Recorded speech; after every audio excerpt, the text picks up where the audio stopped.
away, take it away. Hello, everyone. I'm Angeline and she's Resa, and welcome to the season premiere of With the Quickness. Hello, everyone. Happy Sunday. Yes. Okay, well, today we're going to share our takeaways from the May 2022 sermons of Reverend Dr. Danté of First Baptist Church of Lincoln Gardens in Somerset, New Jersey, and Bishop T.D. Jakes of the Potter's House in Dallas, Texas. So, Resa, what was your takeaways for, let's go first to the Potter's House. And I believe they had a guest speaker today. They had Bishop Timothy J. Clarke. What was your big takeaway for him? So my takeaway was to stop letting your temporary seasons last forever. Okay. My big takeaway from his sermon was the weight and burdens that of leading people that pastors have. They have a lot of burden and weight on them for leading their people, that we as the saints in their churches need to be more prayerful, have a real strong prayer life around them. Okay. Now let's go to the sermon of Reverend Dr. Danté. Quick, what was your takeaway, Resa? God is science. And even though you may have received your holy oil, you still need to make your appointment with your doctor. Okay. All right. One of the big takeaways for me had to deal with just reminding us that Christians need to understand that the body has pain and it has trauma, and it can only really be healed if you turn toward your faith. Yeah, our faith is very beneficial when it comes to healing our bodies. That's one of the big takeaways that I got from that. All right. Okay. Now, we're going to get more into these sermons a little bit later. But right now, let's go into your playlist, Resa. I need to know what kind of uplifted you this week and what's the song of the week. Okay, so Song of the Week is by Jekalyn Carr. She is a Grammy Award nominee, and she is a GMA Dove Award winner, and she is an independent artist. It is her song called Jehovah Jireh from her 2020 album called Changing Your Story. I was first introduced to this song by DJ D Nice on his, we know him from Club Quarantine. We love him. Normally on Sundays, he has a gospel mix that he will play. And he played the song. And for those of you that don't know the song, I would consider this song to be like the go-to song when you're feeling down and you need something to lift you up, because she's singing about how even though you may be in a trying season, like God is going to be there and he is going to cover you. So this is my go-to song when I'm not feeling too great or if I'm nervous about something new that I'm trying. Oh, do you think it ties into this week's sermons at all? Of course, because this week's sermons were about more so leaning on God and not so much on people. That was a topic this week. Okay, great. Well, I really look forward to seeing your playlist and actually seeing those two songs. Is there any message you want to give to any of our listeners about the playlist?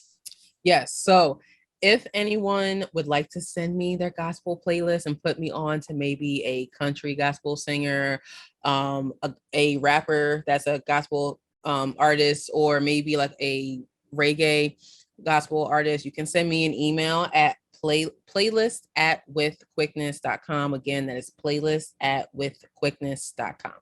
Yeah, I think we said in the past too that if anyone had a playlist that is already generating some songs where they're already starting to do that on Spotify, to send you that link to their Spotify playlist and we'll actually, promote it.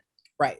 Yeah. So people can listen to, let's say, Christian rock, Christian country, Christian pop, whatever they're listening to, as long as it's faith-based, we're going to give it a listen. And if it's good enough, we'll actually promote it. So thanks, Resa, for sharing, your playlist with us and also extending the playlist so it actually include the list of our listeners. So that's really great. Thank you so much. You're very welcome. Now let's go into the bulk of our show, which actually deals with the sermons. Let's go to the first sermon. Let's hit the Potter's House this week first.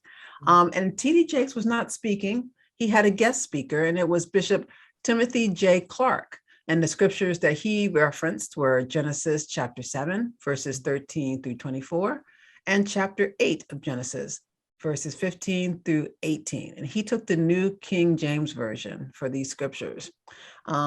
It's a lot of reading he did at first, but it's okay.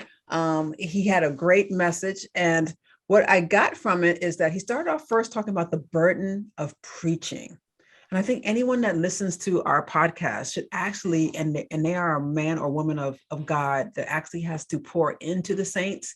You need to listen to this sermon, especially the first part, because there's a lot of empathy that he has for pastors, that he has actually said it several times, that there are many pastors that walk away from the pulpit thinking, are the people getting the messages from the pulpit, and will they live by it?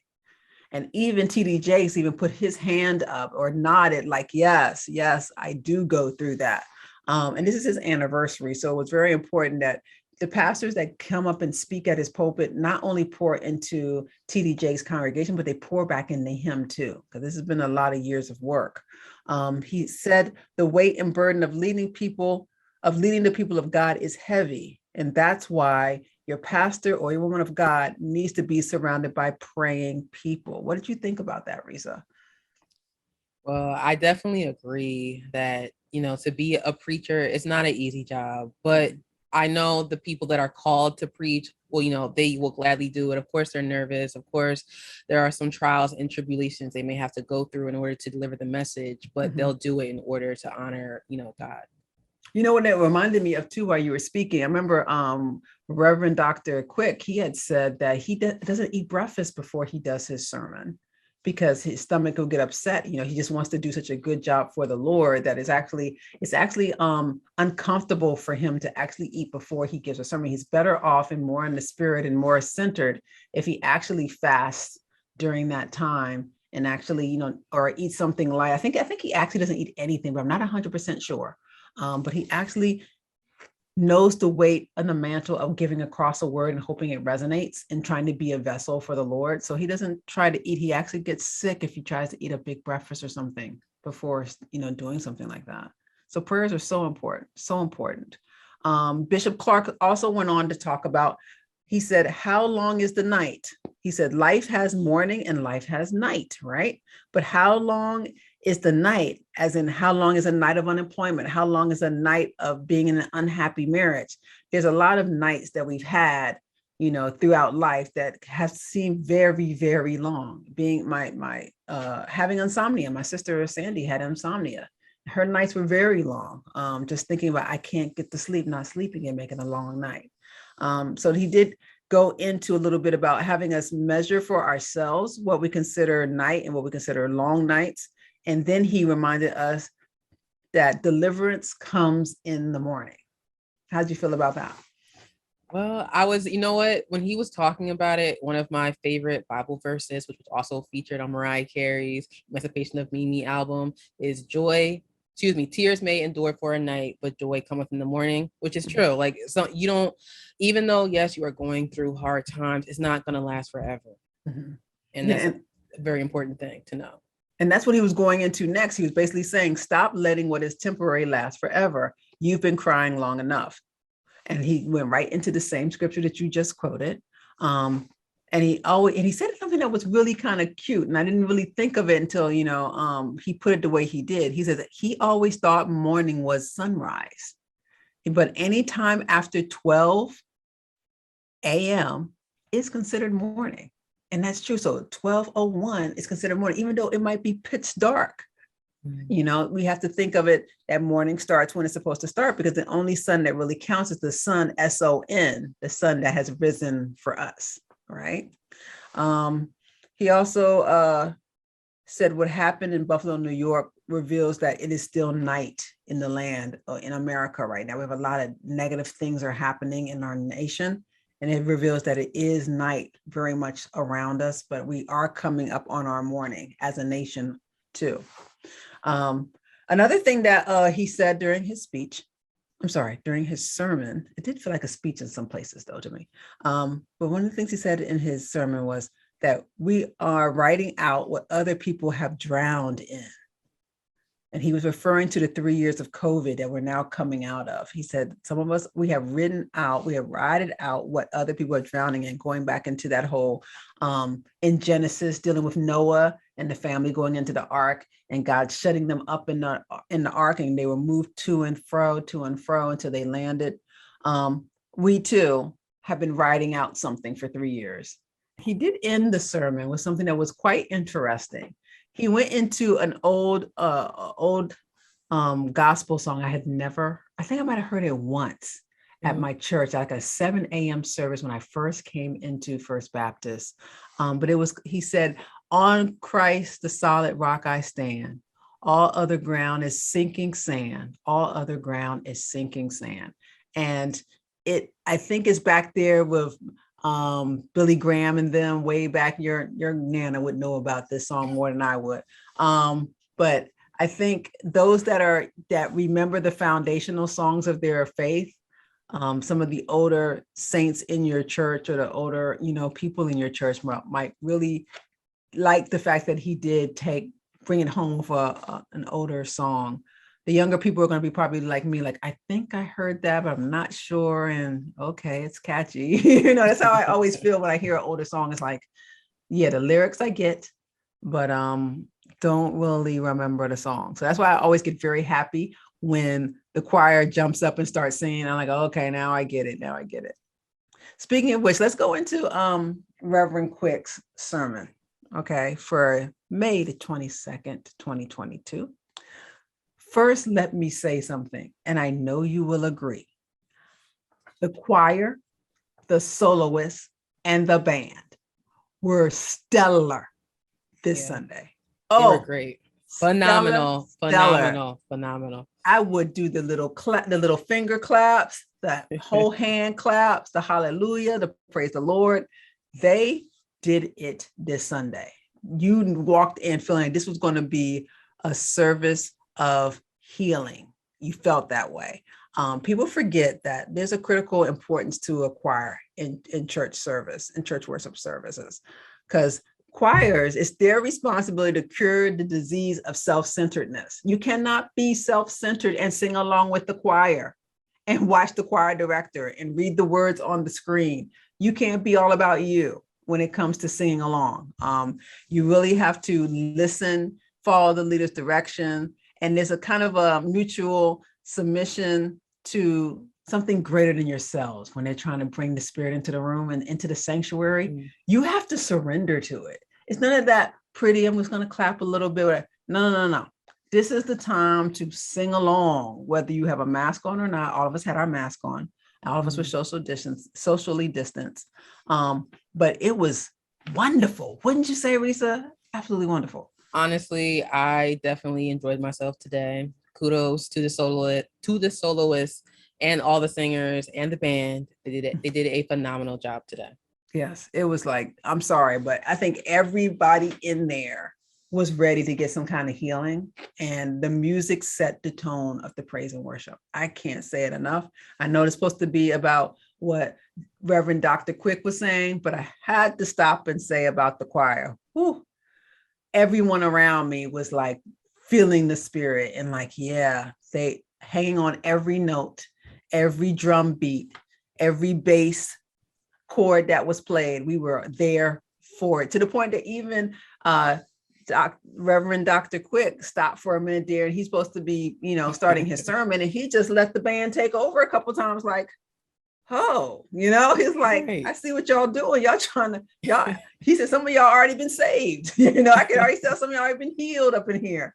Not saved, but healed, because something happens when you know what's coming. You almost feel like you claim it, you got it. And the music said, claim it. The music said, the storm is over. The music said, break every chain. And we were all for it. Mm-hmm. So that was a beautiful thing. And if you get a chance to listen to the service, please take the time to listen to the actual singers, the choir, the soloists, the band. Don't fast forward on this one. Some of you might have been fast forwarding because you said they sing this song a lot. So you fast forward in the other episodes of the sermon that you might have heard online. And I get it. Sometimes you hear a church that has, a couple hymns or a couple songs that they prefer to sing a lot. And you feel like it doesn't really touch your spirit in the way it did when you first heard it, because you've heard it for, the 7th, 8th, 25th time. I get that.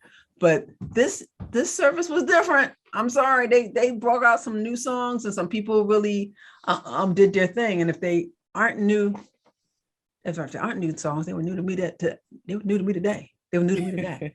Because I know that Break Every Chain song, but when this young lady sang it, for some reason, Tasha Cobb wasn't even in my mind. I was just thinking about this young lady. She was doing her thing, you know? Yeah. And the only thing I really dislike about e-church, and I noticed this in regular church now too, now that I've gone to my church, no one says the names of the people that are singing. There's a gentleman that sang in First Baptist. He's a wonderful soloist. And you could tell that he was feeling the spirit so much that he even got to the point where he got choked up a little bit towards the end, where it's like you could tell the spirit was on him. And I don't know what his name was.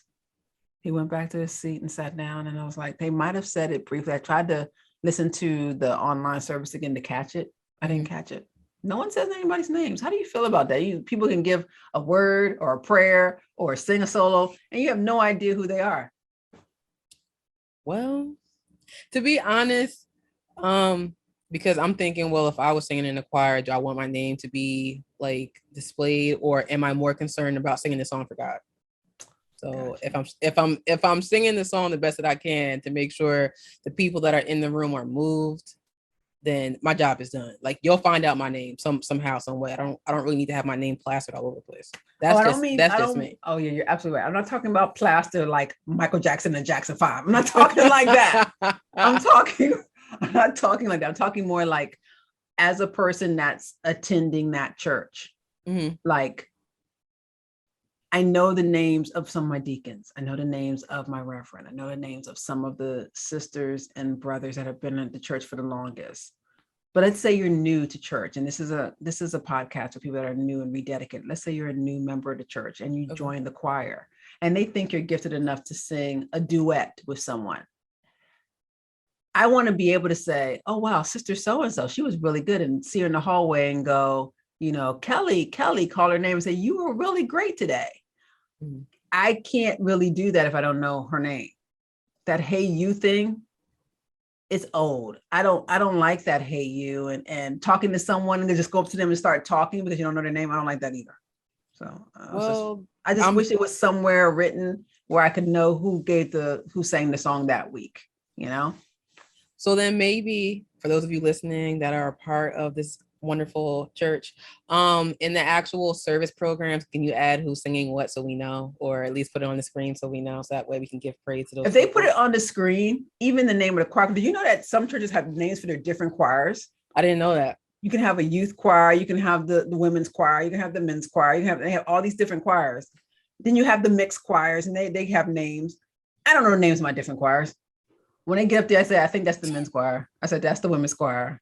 I think that's the children's choir. And I could be wrong. It could be called the youth choir, but I'm calling it children. I don't know. Yeah, because now that I think about it, like throughout the years that I have gone to church, I don't recall ever like seeing the name of the person singing ever. Yeah. I don't think they do that. Like it used to be in the program when we had a program a long time ago, but maybe it just went away because it was just pride come before the fall. I don't know. Maybe some people got too much a big head with their name always in stuff. Sometimes I don't know. Like, maybe it's just too much work. Maybe it's too much rotation between people that sing and people that play. And last week you said the guitar player name was such and such, and now his name is something different. And we got to keep changing it. I don't know. I guess maybe that's why they don't do it, because it's just too much work. Yeah, and then to be honest, like the focus is on Jesus. So it's like, listen. It is on Jesus, but let's be very clear. A lot of us go to church to the fellowship of the saints that believe as we believe, and actually lift each other up and edify each other. That's one of the reasons why I love going to church. And I really don't want to be called hey you. I really don't. I doubt anyone would say, hey you. No, that's not what happens. You know what happens? People just walk up and start talking to you. They walk up and say, hey, and then they start talking to you, and then they catch your name. Will they remember it? I don't know. And then there's other people we don't walk up to.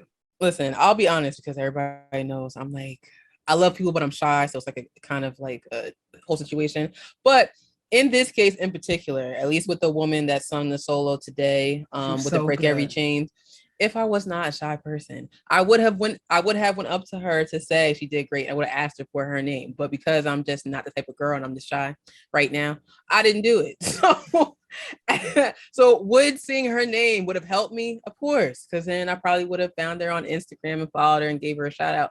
But in this case, I was like, kudos to you, sister. Like, praise God when he do it, because I'm just too shy for that. Yeah. Yeah. And did I go on a tangent? I didn't mean to go on a tangent in our season premiere. I am so sorry about that. But that's because you are a singer, so that's why you want to make sure they get their props. That's all. Yeah, girl. Okay. So let's go on a little further. After the choir, that was exceptional. We actually had a baptism of a new member, and she is a recent graduate of Rutgers, has her BS in public health, and she is looking for a job. And so hopefully she was connected with one of the members of our congregation that actually met with her in our welcome room after services. But if that did not happen and you did not attend church services this week, but know of a job in the New Jersey area for this young lady, please go to fbcsomerset.com/contact and fill out the form and let the leaders of the church know that you are aware of a job that this young lady could possibly have in public health. That's something that's opened up. And we're doing this because Pastor Quick was quick to remind us that America's wealth occurs because of nepotism, and we need to stop having a crab in the barrel mentality. We have to help each other. So in order to help this new sister in the faith, if you know of any way she can be connected, please reach out to fbcsomerset.com. All right. So after those two things happened, we started really getting ready for the preparation of our service of healing. And I say "our" because I'm a member of First Baptist Church of Lincoln Gardens. Resa is a member of the Potter's House. So that's why those are the two sermons that we kind of highlight in our broadcast. So in preparation, he said something that Resa touched on: God is science. Dr. Quick said, after you get your oil, your consecration oil, make sure you see your doctor. What do you have to say about that, Resa? It's true. You can't listen. Doctors are, what's it called? They are healers. Okay. If you can go to a doctor, please go to a doctor. Like, they are here for a reason. Like, we can't just rely solely on holy oil. Yeah. Just go to the doctor. Go to your doctor. Go to your doctor. It's supposed to be something that's done in conjunction. Right. He also said healing of body and trauma requires people to turn towards their faith.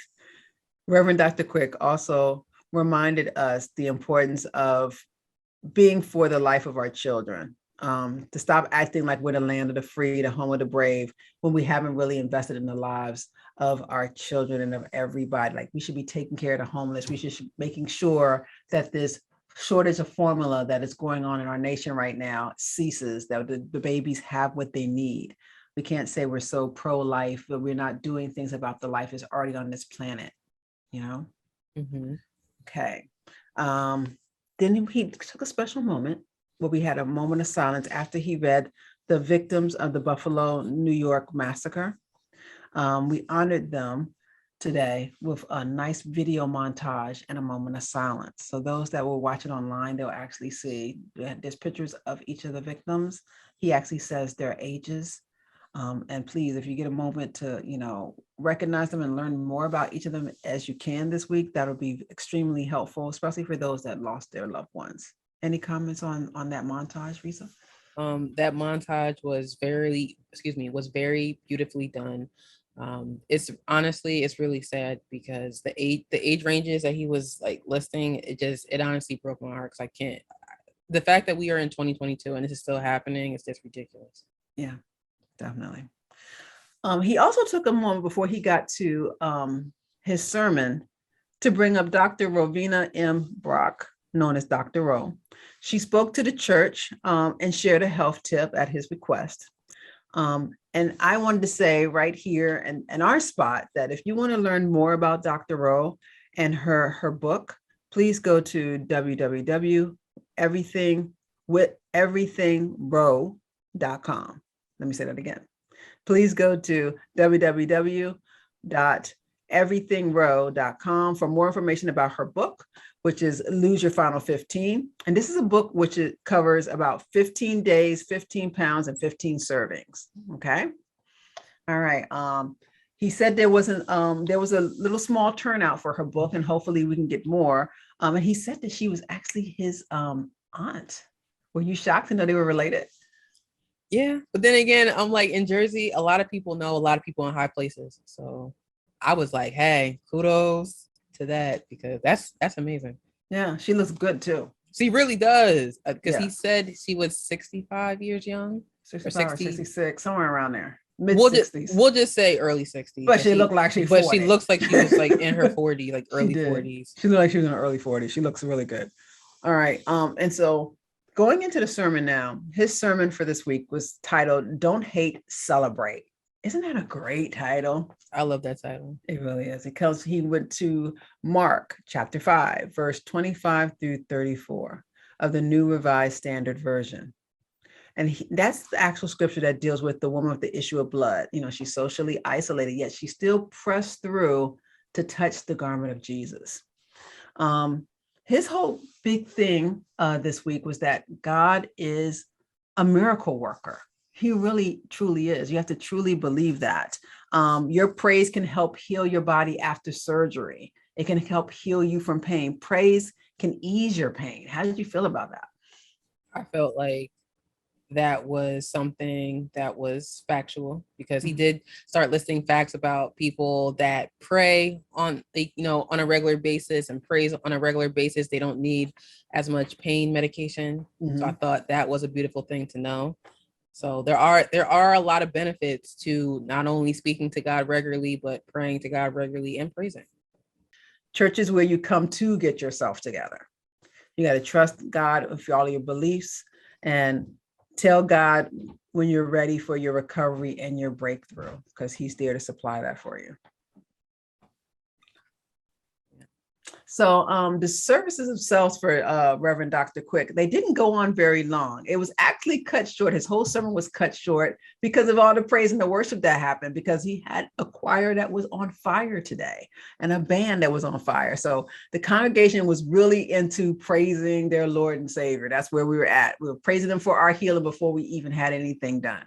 And it was really nice to be surrounded and feel the sanctuary filled with the Spirit. That's such sweet spirit today. Don't you think, Resa? I loved it. Like the praise that was happening, I couldn't stop clapping and not jumping, but clapping and doing a little tap here and there, to the point where, like, you're right, Pastor Quick he really couldn't give his sermon the way he wanted to. So he was like, I'll do it next Sunday, because we're having a lot of praise up in here today, which is great. Which is beautiful, because I feel like in a lot of ways, all of us have been sequestered from each other for so long, and to actually have the permission and this kind of a service of healing, to let some things down, some burdens down on the altar. Some of us have been waiting a long time to have a service like that, to be with other saints. I don't think I've ever seen the sanctuary looked at full of people. It looked great. It looked really, really great. But I really enjoyed it, and I'm glad you did too. So those that want to get an insight to that service and some of the things that Reverend Dr. Quick said today, please visit FBC Somerset, that channel on YouTube, the FBC Somerset channel on YouTube, and watch this Sabbath service. Okay, now the next segment we have on the show is called The Screening Room. I love the screening room, just like Resa loves her music. I love books and film. I just do. So every week I bring you a film of the week, something that hopefully you can catch. And if not, you can at least show your support for those that created this on your behalf. This week's film is called Steps of Faith. It came out in 2014. And it does have a connection to the film that we did last week. And I'll get to that shortly. It was written by Michael D. Brown and T.K. Henderson. It was directed by M. Legend Brown. And it stars Chrislette Farrell, and she's in the Mahogany TV series. Charles Michael Whitfield, he was in The Temptations, and he's currently in Chicago Med. Irma P. Hall, and this is our connection to last week. She played Mama Joe in the Soul Food TV series. And last week we had a film with Melinda Williams, who played Bird, one of her daughters in that same series. This movie also has Ted Lang, who played Isaac in the Love Boat. He used to be the black guy at the end that went and pointed his fingers at the camera like that. So he plays the father in this, and he was really good. So let me give you a brief synopsis about the film Steps of Faith. Now, it starts off, you should say, what would you do if you told the world you heard God's voice and no one believed you? Well, Steps of Faith is a lighthearted dramedy about Faith Houston, who's an accountant, who was directed by God to move to a small town and work in a hippotherapy farm helping children. Faith is mocked by her family to make such a move because she doesn't have any rapport with kids and she is not a devout Christian. Like, she barely goes to church, right? But yet she said she heard from God. All right. So Faith decides to ignore what her family is saying and her friends are saying, and go by the promptings of her heart and move. And so when she moved, she encountered some challenges. Now, after much pleading at the ranch to actually get a job there, she finally gets one. It's not what she hoped for. She's actually shoveling manure in the horse stalls, but she ends up over time getting more responsibility and a chance to work with children.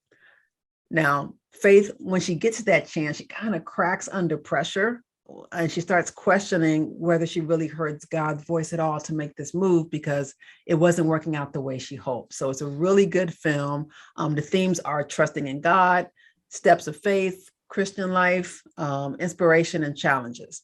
So I love that film. It kind of ties in a little bit to this week, as you can kind of see, right?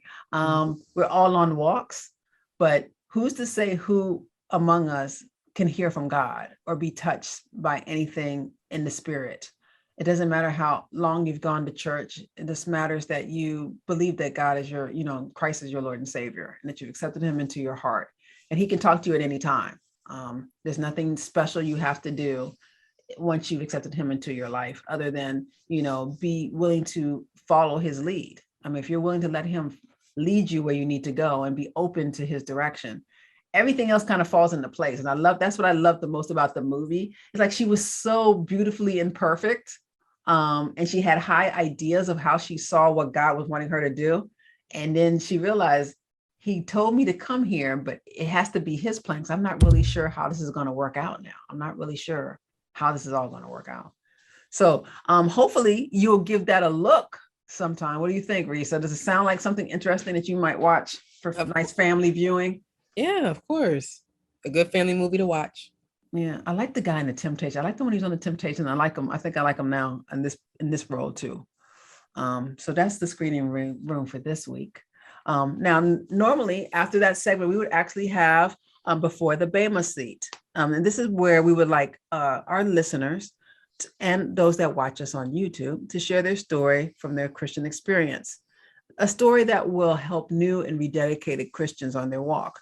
And you can do that by visiting www.withquickness.com, selecting Bema seat, selecting that tab, and filling out our interview form. And that way we can schedule a virtual interview with you. You can also email us at bemaseat@withquickness.com, and you can begin your guest process that way. So Resa, yes. We ended our very first premiere episode. And it has been fun. And I hope if it encourages any of you to go listen to the sermons that are available online from the 2 Men of God that spoke this week, Reverend Dr. Danté Quick and Bishop Timothy J. Clarke, then please do listen to them on the Somerset platform on YouTube and on TD Jake's platform on YouTube. That'll be really great. Any final words, Resa? Anything you want to takeaways you have? Only takeaways that I have are, this is our first episode. Yay, I'm excited. Excuse me. And God is science. So please make sure that you are going to see your doctor. If you haven't made an appointment, please call them ASAP and take care of your health, because health is wealth. Yes. And that's very important, not only your body, but also mental health. So if you need to get a mental check-in with your therapist or anything like that, please do so. This is a great time to do it. Let it be go through your whole checklist from head to toe, anything that's been bothering you. Take this as a prompting from some friends to say, hey, when's the last time you got yourself checked out, and make sure you're okay. Because we care about you, and we really not only care about your faith, we care about you as a person. Of course. And also one last thing, for anyone that is like scared to do therapy, I have done therapy. I actually love it. Pretty much the therapist will go at your pace. So it's not like, oh, someone's gonna ask you to like tell you, or excuse me, it's not like someone's gonna ask you for your life story. You have to tell everything all in that one sitting. Like they'll go at your pace to figure out like what you need, and they'll take it from there. Oh, thanks so much for adding that, Resa, during Mental Health Month. That was great. Really appreciate it. You're welcome. All right, so we're going to sign off now. We hope to see you here again next week. Thanks so much for being with us at here on With the Quickness. Bye, everyone. Bye. I just can't stop thinking about you.